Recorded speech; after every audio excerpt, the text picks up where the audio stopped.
Hi there. Thanks so much for tuning into the trade setup. I'm Neeraj Shah. Good morning to everybody. It's a muted Tuesday morning, if you will, and that's how at least the initial bouts of trade are seemingly coming up. On the global side, though, there's lots happening.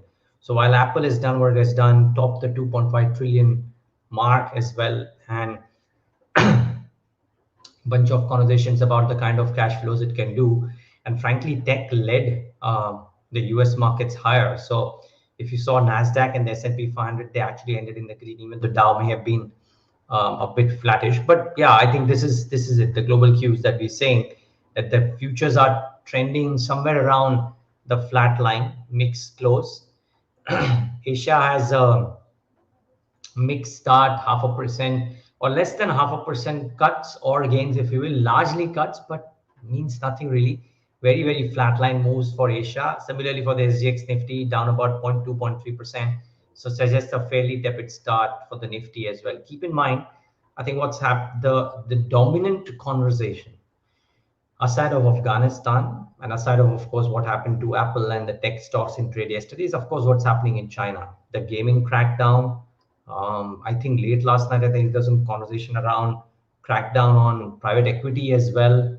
So all of that is dominating conversation. The only thing is, much like all the other shocks, if after having played out once, twice, thrice, they tend to have a lesser impact on the bourses. So if you look at this chart, and I might be speaking too soon. Again, I'm not an expert in these matters, but this chart shows that the sell-offs in the US listed areas are now starting to moderate. These are two, which is Tencent and NetEase, both of which get impacted materially by these crackdowns. Like Tencent will get materially impacted in a manner of speaking with the gaming restrictions of only 3 hours per week, that too at specific times. Now imagine something that is happening in India. If somebody were to tell your kid, a politician were to tell your kid that, hey, your kid can only play a game between 8 to 9 p.m. on Friday, Saturday, and Sunday. It doesn't matter, even if he wants to play on Tuesday or Wednesday, it doesn't matter. Imagine something like that happening out here in India.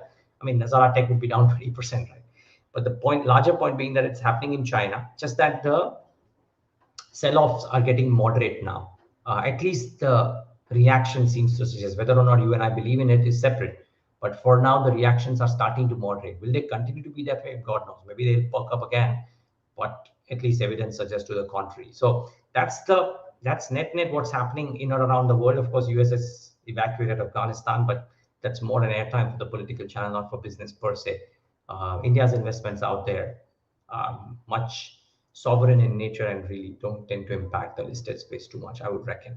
So that's the long and short of what's happening in the world markets. Now the trade setup for today, you know, it was interesting, the move in the bank Nifty. For the so many days we've been saying that it's imperative for the banks to do well if the Nifty is to move up, and not that because I told you so, it was just common sense.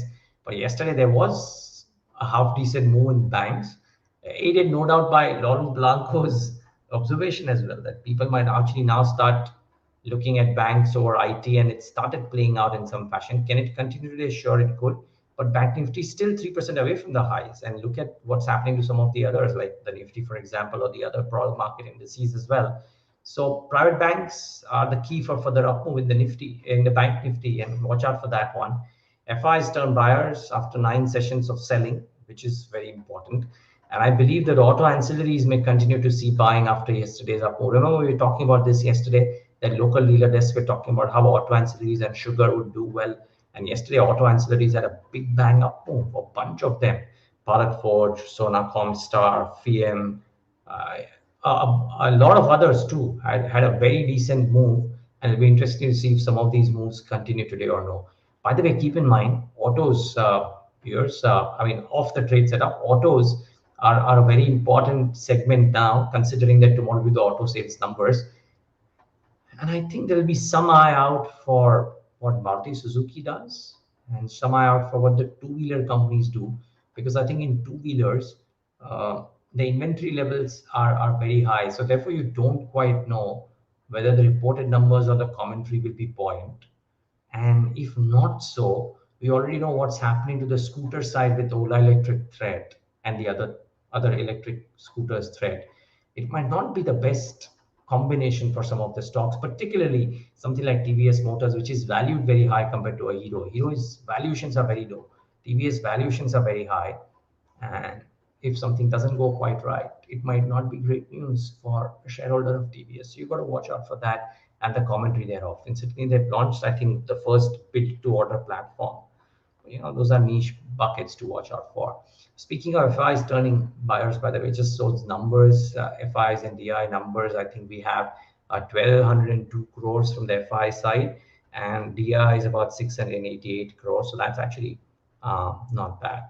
Let's turn to stocks to watch. Again, I'm afraid not too many from my end in the session today, viewers, but I'm bringing out a few which I thought were important. So um, Acrysil, the company's announced capacity expansion of 1.6 lakh quartz kitchen sinks. It's a small cap stock. Watch out for this one. Watch out for HFCL. There's a board meet on September 3rd to consider fundraising. And VIP, Pioneer Investment Fund, which is Pringy Trust, bought about 23 lakh shares at 460 yesterday. The promoters were the sellers, but they've sold to Pioneer Investment Fund. And this could actually prove to be good. I think yesterday the stock was under a mild bit of pressure, if I'm not wrong. So it could be interesting to see what VIP does in the session today. Couple of trading tweaks. VST Tillers and FIAM move out of the short-term ASM framework, and therefore both of those stocks could be interesting. FIAM yesterday, while it was in that, had moved up quite considerably, 8%, and ended flattish. Could be interesting to see if it builds on to that momentum that it saw intraday yesterday. So I'll watch out for that. There was an interesting note that came to my inbox from Nirmal Bang Securities, and this is with regards to CCL products. Now, it may well be yesterday's note, but the developments are not one day impacting, and therefore you might want to watch it. The note says that the logistics issues, especially in Vietnam, could impact the company's performance in the near term. Ho Chi Minh has movement restrictions. CCL Products has a large um, set of operations in Vietnam, and therefore, if the international operations get impacted for CCL, it could well impact the July, August, September quarter numbers. So it's an interesting one to study. Remember also that if coffee prices move up, it doesn't impact CCL products per se. It's a converter. The management, I remember when I've spoken to him a number of times, and every single time it comes out and takes pains in saying that we don't get impacted by coffee prices either moving down or up. So don't look at CCL products that way. Um, just watch out for this one though. There could be some near-term issues out here. It's something worth pondering over.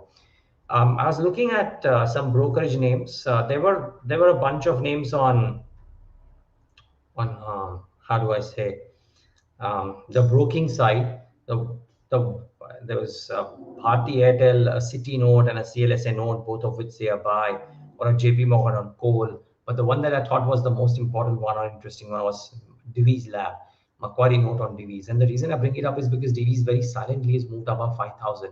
Yesterday was a pharma day. Macquarie reiterates the buy call or outperform call with a target price of 5,438. They say that in the AGM, Divi's reiterated its focus on driving sustainable growth while maintaining its strong margins,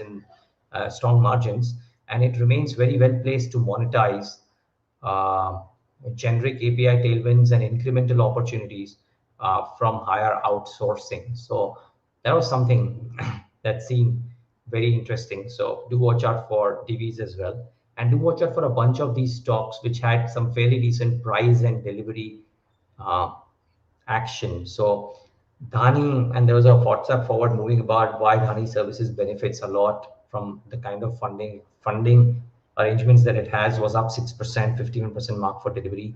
Edelweiss was up 5%, 50% mark for delivery. Remember, I think the Nitin Jain's last day, the head of the wealth business, was I think Friday, and there was a large block from his end, I presume, in Friday's session.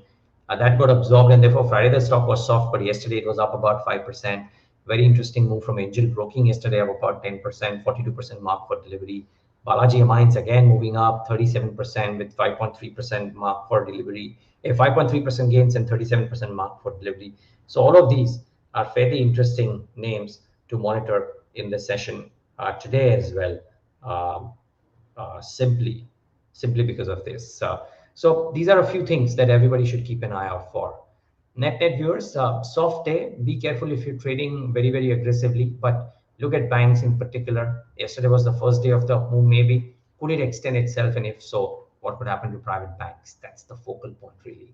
And of course, auto ancillary, sugar, etc., all remain in focus. Thanks so much for tuning in. Have a safe day. Have a profitable day ahead.